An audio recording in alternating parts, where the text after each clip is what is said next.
कि अपने शरीर का एक एक अंग काट करके बाबा भोलेनाथ को चढ़ाने लगा। एक एक अंग काट करके चढ़ाने लगा।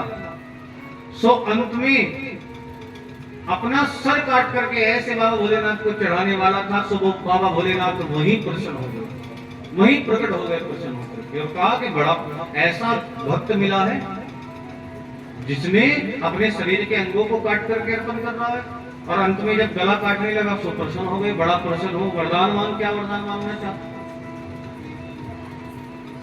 अब इसने कहा कि वरदान देना चाहते हो तो ऐसा वरदान दीजिए कि मैं जिसके भी सर पर हाथ रखूं वो जल करके भस्म हो जाए। तो बाबा भोलेनाथ ने कहा कि ठीक है, हम वरदान देते हैं कि तू जिसके भी सर पर हाथ रखेगा वो जल करके भस्म। सो देवता तो घबरा गए, क्योंकि देवता जानते हैं ये भोलेनाथ हैं, बड़े भोले हैं। वरदान देने से पहले सोचते नहीं है किसको दे रहा हूं, इसके मन के अंदर विचार कैसे हैं, ये क्या सोच रहा है, ऐसा विचार क्या है इसके मन में। क्योंकि भैया देखो, मैं आपको यहां पर ना तीन बातें समझने योग्य बताता हूं। किसी भक्त को तीन चीजें मिल जाए। क्या चीज? पहली विद्या, दूसरा बल और तीसरा धन। ये तीन चीजें अगर किसी भक्त को मिल गई तो वो क्या करेगा? अपनी विद्या से तो सबको ज्ञान देगा, सबका कल्याण करेगा, है ना, कभी विद्या का दुरुपयोग नहीं करेगा। सो किसी भक्त को अगर बल मिल जाए तो वो अपने बल से लोगों की सहायता करेगा, और धन मिल जाए तो धन से भैया भगवान की कथा में लगाएगा, दान करेगा, गरीबों की सहायता करेगा। तो अपने धन का भी सही उपयोग करेगा, माने बुद्धि का भी, बल का भी और धन का भी, तीनों चीजों का सही उपयोग करेगा।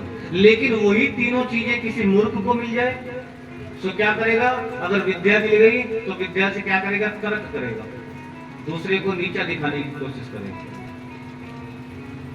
शास्त्रार्थ प्रारंभ कर देगा। क्यों? क्योंकि मूर्ख को विद्या मिल गई। दूसरा बल मिलेगा तो क्या करेगा? बताओ, मूर्ख को बल मिलेगा तो भैया कभी इसको मार दिया, कभी उसको मार दिया, कभी ये कर दिया, सो कभी निर्दोष को पीट दिया। धन मिलेगा तो क्या करेगा? धन मिलेगा तो भैया जितने भी बुरे काम होंगे ना कोई नहीं छोड़ेगा, सारे। ये अंतर है। भक्त को ये तीनों चीजें मिल जाएगी तो इनका सदुपयोग करेगा, और वही किसी दुष्ट को मिल जाएगी तो वो इनका दुरुपयोग करेगा। सो देवताओं को मिल जाएंगी तीनों चीजें तो देवता इनका सही उपयोग करते हैं, लेकिन यही तीनों चीजें अगर दैत्य को मिल जाए तो भैया वो इनका दुरुपयोग करता है। सो बाबा भोलेनाथ ने तो वरदान दे दिया, जिसके सर पर हाथ रखोगे वो जल करके भस्म हो जाएगा। सो देवता घबरा गए, कहीं ऐसा ना हो कि ये आकर के स्वर्ग में हमारे ही सर पर हाथ धर दे, हमें जला करके भस्म कर दे, तो बड़ी चिंता हुई देवताओं। ये दोनों प्रकार से दोनों कथाएं भागवत जी में अलग प्रकार से दी है और शिव महापुराण। अब दोनों प्रकार से मैं आपको सुनाऊंगा कि भागवत जी में क्या दी है और यहाँ क्या दी है। तो शिव महापुराण की पहले सुनते हैं।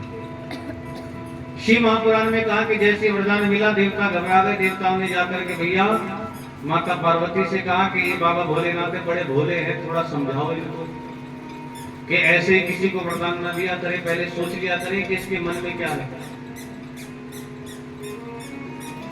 माता पार्वती को जैसे ही कहा तो माता पार्वती आ गई।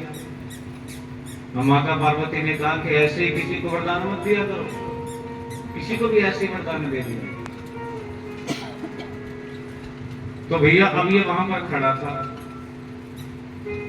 तो अब इसने जैसे माता पार्वती को देखा आते हुए, सो माता पार्वती को देख करके अब माँ पार्वती की सुंदरता पर मोहित हो गया।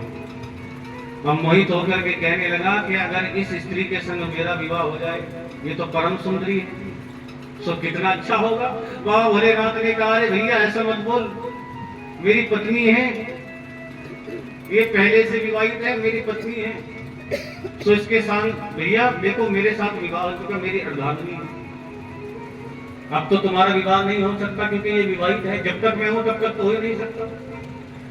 सो भैया अब इसने बढ़कर सुनने कहा कि एक काम करता हूं, आपके होते हुए नहीं हो सकता, तो मैं एक काम करता हूँ, आपको ही जला करके भस्म कर देता हूँ, आपके सर पर हाथ धर देता हूँ। अब बाबा भोलेनाथ ने कहा मैंने वरदान दिया, मुझे जब मेरे सर पर हाथ धर करके भस्म करना चाहता। सो बाबा भोलेनाथ की ओर जैसे आगे बढ़ा तो बाबा भोलेनाथ ने कहा कि बचो भैया, अब माता पार्वती भी आगे आगे भागी जाए। बाबा भोलेनाथ भी भागे जा रहे हैं भैया, डमरू कहीं जा करके पड़ा, त्रिशूल कहीं जा करके पड़ा, बाबा भोलेनाथ तो भाग लिया। सो रह गई माता पार्वती पीछे पीछे। माता पार्वती ने कहा रुको, रुका। रुकने के बाद कहा तुम मुझसे विवाह करना चाहते हो? हाँ। सो देखो मैं भी उसके साथ नहीं रहना चाहती। क्यों? क्योंकि ना कोई घर बनाया, ना कोई झोपड़ी बनाई, संसार में लेकर के रहता है। कोई ऐसा सुख तो मुझे मिल नहीं रहा। और मुझे तो लगता है कि तुम ज्यादा बलशाली हो, सो मैं तुम्हारे साथ रहूंगी, लेकिन मेरी एक शर्त है। क्या? कहा कि ये जो भोलेनाथ है ना, ये तांडव बड़ा अच्छा करता है, और मैं तो उसी के साथ विवाह करूंगी जो नाचना बड़ा अच्छा होगा। अब इसने कहा कि देखो हमें तो नाचना नहीं आता।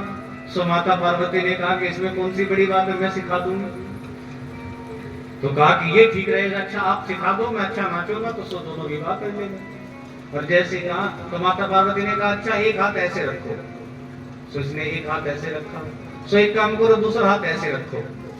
अब जैसे दूसरा हाथ इसने अपने सिर पर रखा, वही जल करके भस्म हो गया, नाम पड़ा भस्म। ऐसा होगा, ऐसे भोलेनाथ है। सो अब ये तो कथा हो गई शिव महापुराण की।